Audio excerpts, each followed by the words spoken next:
Hey guys, welcome back to indie wrestling. So आज की video हम बात करने वाले हैं मंडे नाइट रॉ की 30 ईयर एनिवर्सरी और इनका होने वाले हैं रॉ की एनिवर्सरी। दूसरी न्यूज रिलेटेड टू एनएक्सटी, क्या एनएक्सटी कुछ नया चीज करने वाले हैं? और तीसरी, फिर से वही 18 महीने तक ये चीज शांत थी, ये चीज वापस उठ के आ गई है, एईडब्ल्यू वर्सेस एनएक्सटी। तो क्या हुआ इस हफ्ते के एईडब्ल्यू और एनएक्सटी में? और ऑब्वियसली ये दोनों गए थे हेड टू हेड, तो हम देखेंगे कि कौन जीता ये ट्यूसडे नाइट वॉर और भी बहुत कुछ। सो गाइस, बने रहिए विद इंडी रेसलिंग।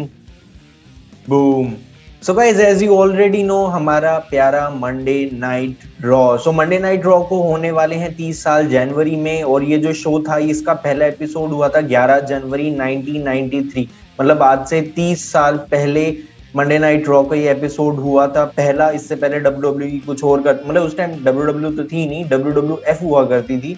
बट उस टाइम के बाद से, मतलब रॉ के इस एपिसोड के बाद से जो इतिहास रचा गया इस मंडे नाइट रॉ ने, इतने सारे वैरायटी, इतने सारे मैजिकल मोमेंट्स और इतनी ज्यादा मेमोरीज। मैं रॉ को नहीं कहूंगा, मैं पूरे डब्ल्यू को भी कहूंगा कि इन्होंने इतनी सारी मेमोरीज दी हमको एज अ फैंस। तो इस चीज के लिए विंस मैकमैन तो कूडोज एक डिजर्व करते ही हैं। और ऑब्वियसली मंडे नाइट रॉ एक हमारे चाइल्डहुड में काफी ज्यादा इनग्रेन हो चुका है, इसलिए मंडे नाइट रॉ की जो 30 ईयर की एनिवर्सरी होने वाली है, इसको ट्रिपल एच ऑब्वियसली करने वाले हैं एक स्पेशल वेन्यू में। सो ये जो स्पेशल वेन्यू है, ये है मैनहट्टन सेंटर। तो ये न्यूयॉर्क सिटी में है। मैनहट्टन सेंटर या मैनहट्टन जो भी है, वो न्यूयॉर्क का कॉर्पोरेट एरिया है, मतलब वहाँ पे सारी कंपनीज हैं, वहाँ पे बड़े बड़े जो है कंपनी के हेडक्वार्टर्स हैं, वो मैनहट्टन में ही है। तो डब्ल्यू वापस जाना चाहती है टू मैनहट्टन सेंटर और फैंस को देना चाहती है वही मैजिकल एक्सपीरियंस जो उनको देखने को मिला था पहले रॉ एपिसोड में। सो अगर मैं बात करूँ मंडे नाइट रॉ की ओवर द पीरियड कैसे ये इवॉल्व हुआ, तो सबसे पहला था मंडे नाइट रॉ। उस टाइम तक इंडिया में बैठ के हमको कुछ नॉलेज नहीं थी कि डब्ल्यू क्या होता है, WWF क्या होता है, raw, SmackDown, WrestleMania, summer slam, survivor series, royal rumble, कुछ नहीं पता था हमें। बट इन एनी वेज, अगर मैं बात करूं मंडे नाइट रॉ की, तो पहला उसका जो लोगो था वो था 1993 से लेके 1997 तक, ये वाला WWF मंडे नाइट रॉ लोगो। और वहीं अगर मैं बात करूं WWE मंडे नाइट रॉ के दूसरे लोगों की, वो था रॉ इज वॉर। और ये ऑफिशियली इस टाइम WWE ने ऑफिशियली स्टार्ट कर दिया था एटीट्यूड एरा, जो मेरे ख्याल से 2001 तक चला था। और वो सबसे ज्यादा बूम पीरियड माना जाता है किसी भी रेसलिंग इंडस्ट्री के लिए। और उसने हमको दिया world leader in sports entertainment, WWE। सो ये तो था 1997 से 2001 तक मंडे नाइट रॉ का ये वाला लोगो भी। मतलब मैंने तो अभी 2011 में आके WWE फॉलो करना स्टार्ट किया है। तो उसके बाद 2001 से लेके 2002 जो पीरियड था, जॉन सीना वाला, रे मिस्टीरियो वाला, एज वाला, एडी गुरेरो, एज मैंने बोल दिया, एडी गुरेरो और क्रिस बेनवॉ, रे मिस्टीरियो, ऑब्वियसली ये नाम मैं रिपीट कर रहा हूँ। तो ये पीरियड भी था काफी ज्यादा एक्साइटिंग। और इसमें था रूथलेस अग्रेशन एरा, जिसको मतलब एटीट्यूड एरा का एक अगला फेज माना गया था। उसके बाद 2006 से 2009, इस पीरियड के दौरान मेरे ख्याल से पर्सनल इन माय ओपिनियन जो WWE का प्रोडक्ट था वो काफी ज्यादा ठंडा था। खैर मैं तो उतना पर्सनली इन्वॉल्व नहीं था, बट ये वही पीरियड था, रेसलमेनिया 22, 23, 24 इसी पीरियड के दौरान आया था। और रेसलमेनिया जो 25 था, अंडरटेकर वर्सेस शॉन माइकल्स, उसने WWE को फिर से एक अलग पहचान दी थी। जो WWE ऑब्वियसली काफी ज्यादा स्ट्रगल कर रहा था एटीट्यूड एरा के खत्म होने तक से। तो WWE काफी ज्यादा स्ट्रगल कर रहा था उस ऑडियंस को अट्रैक्ट करने से जो 2001 से लेके 2009 तक वो उनका जो प्रोडक्ट है उसको देखना बंद कर दिया था। फिर आता है 2011, और ये मेरा फेवरेट पीरियड है WWE का। ऑब्वियसली मैंने इस पीरियड ही देखना शुरू किया था, तो ऑब्वियसली मेरा ये फेवरेट पीरियड रहा होगा। इस टाइम थे चैंपियन CM पंक, जॉन सीना, रैंडी ऑर्टन, और वो रैंडी ऑर्टन फ्यूड कर रहे थे क्रिश्चियन केज के साथ। तो ऑब्वियसली ये जो पीरियड था ये काफी ज्यादा इंपॉर्टेंट फेज था, क्योंकि 2001 में जो फैंस छूट के चले गए थे उनको 2011 में वापस आने का मौका मिला, जस्ट बिकॉज ऑफ CM पंक। और जो उनकी राइवलरी चली थी विंस मैकमैन के साथ, जॉन सीना के साथ, ट्रिपल एच के साथ, तो ये पीरियड भी काफी ज्यादा हॉट था। और इस पीरियड के दौरान हुआ था WrestleMania 28, John Cena versus the Rock, once in a lifetime. Obviously हमको पता है वो कितनी बार once in a lifetime हुआ था। बट 2011 से 2012 वाला जो पीरियड था मंडे नाइट रॉ का, जिसमें निकल बैक का burn it to the ground song हुआ करता था, और ये एक तरह से ब्रांड स्प्लिट था, उसको खत्म कर दिया था। मंडे नाइट रॉ और स्मैकडाउन दोनों मिलके ही शो कर रहे थे। फिर उसके बाद आया 2012 से 2016 का पीरियड। तो ये जो 2012 वाला फेज है, ये स्टार्ट हुआ था मंडे नाइट रॉ के 1000वें एपिसोड के साथ, जहां सीएम पंक ने अपना हील टर्न किया था, जहां उन्होंने क्लोज लाइन किया था रॉक को। और उसके बाद जो सीएम पंक का जो हील टर्न वगैरह चला था, तो ये पूरा फेज चला था 2016 तक। फिर 2016 के बाद जो ऑब्वियसली डब्ल्यूडब्ल्यूई का लोगो था, जो पहला एक स्क्रैची लुक था, उससे उन्होंने अपना थोड़ा इमेज शिफ्ट करी और उन्होंने शिफ्ट हुए काफी ज्यादा थोड़ा सोफिस्टिकेटेड लोगों में।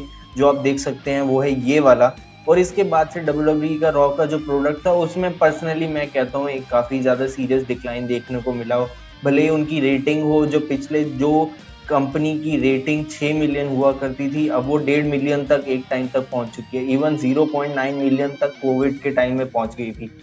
सो जो भी हो यही है। और 2016 से 2018 का पीरियड का रॉ, 18 से 19, 19 से लेके आज तक, मतलब कुछ ऐसा उतना मॉन्यूमेंटल मोमेंट हमको देखने को नहीं मिला है। भले ही रोमन रेंस टाइटल होल्ड कर रहे हो, बट मंडे नाइट रॉ पे वो सब चीजें हमको देखने को नहीं मिल रही हैं आजकल। सो मैं उम्मीद कर रहा हूँ कि अगर ट्रिपल एच ने चार्ज लिया है डब्ल्यूडब्ल्यूई का और स्मैकडाउन का, रॉ का, एनएक्सटी का, जो भी पे पर व्यू करते हैं, तो ऑब्वियसली वो जो कुछ मोमेंट्स होते हैं जिनको बोलते हैं कि हाँ भाई इस चीज से ये एरर डिफाइन होगी, तो ये चीज हमको मतलब पिछले 6 या 7 साल में पर्सनली इन माय ओपिनियन मेरे को तो देखने को नहीं मिली हो। अगर आपको देखने को मिले तो ऑब्वियसली कमेंट करना। सो काफी ज्यादा बह गया मैं मंडे नाइट रॉ में। तो न्यूज यही है कि डब्ल्यूडब्ल्यूई वापस जाना चाहती है to Manhattan Center, New York city, जहां रॉ का पहला एपिसोड हुआ था। मतलब यहीं पे ही रॉ पैदा हुआ था। और अगर मैं बात करूं last visit to Manhattan Center, तो वो था रॉ 25 जो हुआ था 2017 में। और ये एपिसोड सच में बहुत बहुत ही ज्यादा वाहियात था। इसमें बस स्टोन कोल्ड का सेगमेंट था, वो ही काफी ज्यादा पॉजिटिव था। बाकी उसके अलावा शो तो सच में बहुत ही ज्यादा वाहियात था। तो मंडे नाइट रॉ से अगर हम बढ़े एक कदम आगे, तो आता है एनएक्सटी। तो एनएक्सटी 2.0 कह लो, एनएक्सटी कह लो, अब इनको कुछ भी कह लो। बट ये जो एनएक्सटी 1. जो ओरिजिनल एनएक्सटी था, जिस टाइम ये Kevin Owens, Adam Cole, Shinsuke Nakamura, Finn Balor और न जाने कौन कौन, Aleister Black, Andrade, Keith Lee, Damian Priest, ये सब इन्वॉल्व थे, वो पीरियड अब कुछ भी कर लो वापस नहीं आएगा। जो ओरिजिनल एनएक्सटी था, जो ट्रिपल एच ने बनाया था, एनएक्सटी ब्लैक एंड गोल्ड था, वो मेरे ख्याल से अब कितना भी इवन ट्रिपल एच भी खुद वापस आ जाए, वो एनएक्सटी में वो मैजिक फिर से नहीं क्रिएट कर पाएंगे। तो ये जो फैक्ट है इसको हजम कर लो और इस फैक्ट्स के साथ आगे बढ़ो। सो अभी रिसेंटली एक न्यूज आई है कि एनएक्सटी या डब्ल्यूडब्ल्यूई ने एक ट्रेडमार्क फाइल किया है, और वो है एनएक्सटी डेडलाइन। तो ये डेडलाइन का मेरे को कोई लोगो वगैरह नहीं मिला, तो मेरे को बस डेडलाइन मिला, एक ब्लैक बोर्ड पे चौक से लिखा हुआ है। सो मेरे ख्याल से अगर डब्ल्यूडब्ल्यूई कुछ इंटरेस्टिंग करना चाह भी रही है एनएक्सटी के साथ, तो ये मेरे ख्याल से कोई एनएक्सटी का पेपर व्यू हो सकता है, क्योंकि एक दिन हफ्ते में उनका एनएक्सटी हैलोवीन हैवक होने वाला है। और वो मेरे ख्याल से जो टेक ओवर मॉडल है उसमें भी वापस जाने वाले हैं। उसके लिए उतना ज्यादा एक्साइट होने की जरूरत नहीं है। बट एनएक्सटी ने फाइल कर दिया है एक नाम, जो है एनएक्सटी डेडलाइन। सो एनएक्सटी से अब अगर हम एक कदम और आगे बढ़े, तो है AEW। सो ये हफ्ते का जो डायनामाइट था, और ये जो हफ्ते का एनएक्सटी 1.0, 3.0, जो भी कह लो, एनएक्सटी 2.5 मैं बोलूंगा। तो ये जो शो था, ये था हेड टू हेड, क्योंकि AEW को मेरे ख्याल से कुछ अपना टीवी स्लॉट में उनको कुछ इशू आ रहा था, तो उन्होंने अपना ये जो शो है इसको एक दिन पहले पोस्टपोन कर लिया, या मतलब प्रीएम्प्ट कर दिया। और ये फिर से मतलब 18 महीने के बाद AEW और NXT भिड़ गए आमने सामने। तो NXT और AEW आमने सामने भिड़े, तो फैंस वही बोल रहे थे कि कौन ज्यादा रेटिंग खींचेगा, कौन ज्यादा आग लगाने वाला है। तो फाइनली गाइस उस चीज का रिजल्ट आ चुका है, और ये है मेरे पास ब्रैंडन थर्स्टन, जो रेसलनोमिक्स का जो उनका ट्विटर और जो भी उनका पेट्रियन पे चैनल चलता है, तो उसका रिजल्ट आ चुका है। और रिजल्ट एज एक्सपेक्टेड वही हुआ जो पिछले 18 महीने पहले हुआ करता था। AEW ने कंफर्टेबली डिफीट कर दिया है NXT को। और इनके जो मतलब भले ही NXT को डिफीट किया हो, बट NXT इस डिफीट में भी काफी ज्यादा स्ट्रॉन्ग लग रही है, क्योंकि उनका जो मेन कोर डेमो होता है 19 to 49 वाला, जो मतलब मेन कोर ऑडियंस है, जो मेल ऑडियंस है, वो बड़ी है NXT के साथ। वहीं अगर मैं बात करूं AEW की, अगर ये कर्सर की तरफ आप देखो, तो AEW का जो डायनामाइट का जो कोर 18 to 49 वाला डेमो है, ये पिछले 4 हफ्तों से गिरा है। और अगर मैं बात करूं AEW के प्रोडक्ट की, तो पर्सनली मेरे को सीरियसली काफी ज्यादा अच्छा लग रहा है AEW का प्रोडक्ट। वहीं NXT का मैं उतना ज्यादा एक्साइटमेंट नहीं होता, बट भले ही मेरी एक्साइटमेंट हो ना हो, बट NXT परफॉर्म कर रहा है काफी अच्छा, और फैंस को वो मेरे ख्याल से वो दे रहा है जो वो मांगते हैं। बट इस हफ्ते भी NXT को मिली defeat from the hands of AEW, और टोटल व्यूअरशिप में भी AEW ऑब्वियसली उनका वेडनेसडे नाइट पे उनकी पकड़ अच्छी है, तो वो वेडनेसडे से आए ट्यूसडे पे, तो मेरे ख्याल से ऑडियंस को काफी ज्यादा उन्होंने लूज किया। और मेरे ख्याल से अगले हफ्ते जब वो मूव ऑन करेंगे, मूव बैक करेंगे टू वापस ऑन वेडनेसडे नाइट जो उनका रेगुलर टाइम स्लॉट है, तो उनको काफी अच्छा पॉजिटिव रिस्पॉन्स और इस रेटिंग में बाउंस बैक देखने को मिलेगा। तो अगर मैं बात करूं इस वीक के डायनामाइट की, तो वो मेरे ख्याल से one of the classic dynamites था, बट अनफॉर्चुनेटली उसमें एक इंसिडेंट हुआ जिसके बारे में ऑब्वियसली भी बात करने वाला हूँ। बट जो एपिसोड का ये जो सेगमेंट ने जिसने सबका ध्यान खींचा, और ये जो सेगमेंट हुआ बिटवीन MJF और विलियम रीगल, ये बोल रहे हैं, मतलब मैं तो नहीं, इवन जो जितने भी ट्विटर पे मैंने देखा या रेसलिंग पॉडकास्ट वगैरह जो लोग करते हैं, उनका भी एक यूनानिमस और एक ही ओपिनियन है कि ये सेगमेंट बन सकता है segment of the year. Similarly अगर मैं बात करूं MJF की, तो MJF वर्सेस CM पंक जो साल के स्टार्ट में उनकी प्रोमोबाजी चल रही थी, वो इवन आज तक मैं यूट्यूब पे कभी ना कभी पीछे जाके देख लेता हूँ। MJF का डबल और नथिंग के बाद जो UFN मार्क वाला प्रोमो था टोनी खान का, और उसके बाद उन्होंने हाइटस ले लिया था AEW से, उसके बाद MJF ने तीसरी और मोस्ट ब्रिलियंट एकदम शेफ किस वाला प्रोमो डिलीवर किया विद विलियम रीगल। और एक टाइम पे मेरे को लग रहा था कि MJF ने तो भाई खा लिया है विलियम रीगल को, और उन्होंने ऐसी ही गाड़ी चला दी है विलियम रीगल के ऊपर। बट जिस तरीके से विलियम रीगल ने रिस्पॉन्ड बैक किया, एकदम मजा ही आ गया कि MJF ने भी विलियम रीगल को वही ब्लेम किया था कि तुमने मेरे को झूठे वादे करे, और फाइनली तुमने मेरे को एक मेल डाला कि तुम WWE के कैलिबर के नहीं हो। उस मेल को MJF ने आज तक संभाल के रखा, ब्ला ब्ला ब्ला। और वहीं विलियम रीगल ने रिप्लाई किया कि मतलब तू भाई एक ईमेल के बात पे इतना ज्यादा गर्म हो रहा है, मेरे को देख, मैं 16, तू बोलता है तूने 19 साल में की ट्रेनिंग स्टार्ट करी थी, मैंने 16 साल की उम्र में ट्रेनिंग स्टार्ट करी थी। मैं रात को जब सोता था तो मेरी बॉडी से खून आ रखा होता था, मेरी बॉडी की बैंड बजी होती थी। बट नहीं, तेरे को तो मेल से मतलब है ना, तो तेरे को किस बात पे बुरा लगा, वो है तेरे को मेल में क्या लिखा हुआ था मैंने। तो ठीक है, तेरे को मेल बुरा लगता रहे, और तूने किया भी क्या है AEW में, भले ही तू ज्यादा पैसे कमा रहा हो, भले ही तेरे को टोनी खान रिंग में बुलाने के लिए तड़प रहा हो, बट तूने मेरे को उतना ज्यादा इम्प्रेस नहीं किया है। तो जब तक तू तमीज से रेसलिंग नहीं करेगा, और अपना ये जो पिनिकल है या फॉर्म है, इनकी बिना हेल्प लिए ये जो तू डायमंड वाली रिंग पहनता है, इसको बिना यूज करे तू अपना कुछ जीतेगा, तब मैं मानूंगा कि भाई MJF, हाँ मेरे से गलती हुई। बाकी तेरे को जो बोलना है बोल ले, सबको पता है you are the best talker in the game. Not only MJF but CM Punk, Eddie Kingston, और वहीं दूसरी तरफ केविन ओवेंस, एज, ये भी तो काफी अच्छे प्रोमोज हैं, बट इन्होंने वो मेहनत करी है, और इन सब ने कमाए हैं टाइटल फॉर देयर नेम। तू जब अपने लिए टाइटल कमा लेगा फिर मेरे से बात करियो, भले ही तू टोनी खान की नजरों में कितना ऊपर हो, भले ही तू लाखों करोड़ों कमा रहा हो, बट मेरी नजरों में तो वो नहीं है जो मैं तेरे से उम्मीद करता था।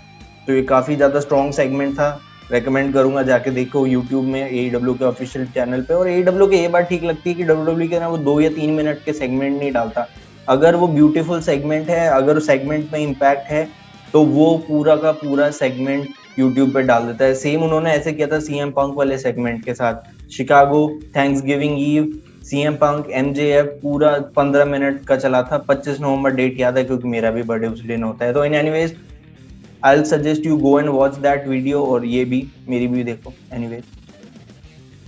और उसके बाद जो हुआ वो काफी ज्यादा अनफॉर्चुनेट था। मैच चल रहा था जॉन मॉक्सली और हैंगमैन पेज का, और ये ऑब्वियसली धीरे धीरे ये मैच बढ़ रहा था एक क्लासिक मैच की तरफ, बट अनफॉर्चुनेटली, बार बार मैं अनफॉर्चुनेटली बोल रहा हूँ, जॉन मॉक्सली ने परफॉर्म किया एक किंग कॉन्ग लैरिएट, मतलब एक तरह से वो क्लोज लाइन मार रहे थे हैंगमैन पेज में, बट हैंगमैन पेज ने मेरे ख्याल से वो बैक फ्लिप लेके जो बम्प ले रहे थे वो ठीक से एग्जीक्यूट नहीं कर पाए, वो सीरियसली काफी डेंजरसली लैंड हुए अपनी गर्दन पे और अपने हेड पे। और उसके बाद ये जो मैच था AEW ने इसको कैंसिल कर दिया। और मैं कूडोज दूंगा पॉल टर्नर को, ये जो रेफरी बैठे हुए हैं जॉन मॉक्सली के साथ, इनकी जो मौके की नज़ाकत थी, जो सूझबूझ थी, इन्होंने तुरंत डॉक्टर को बुलाया, डॉक्टर सैमसंग को, और बोला कि भाई इसको जल्दी चेक करो। तो डॉक्टर सैमसंग ने बोला नहीं भाई, ये जो हैंगमैन है ये सीरियसली इंजर हो गया, ये नॉकआउट हो चुका है, अगर मैच कंटिन्यू करेंगे तो बाद में दिक्कत हो सकती है। तो तुरंत पॉल टर्नर ने एकदम इम्पल्सिवली डिसीजन लिया कि नहीं ठीक है, मैच कॉल ऑफ करो, Jon Moxley you are the winner,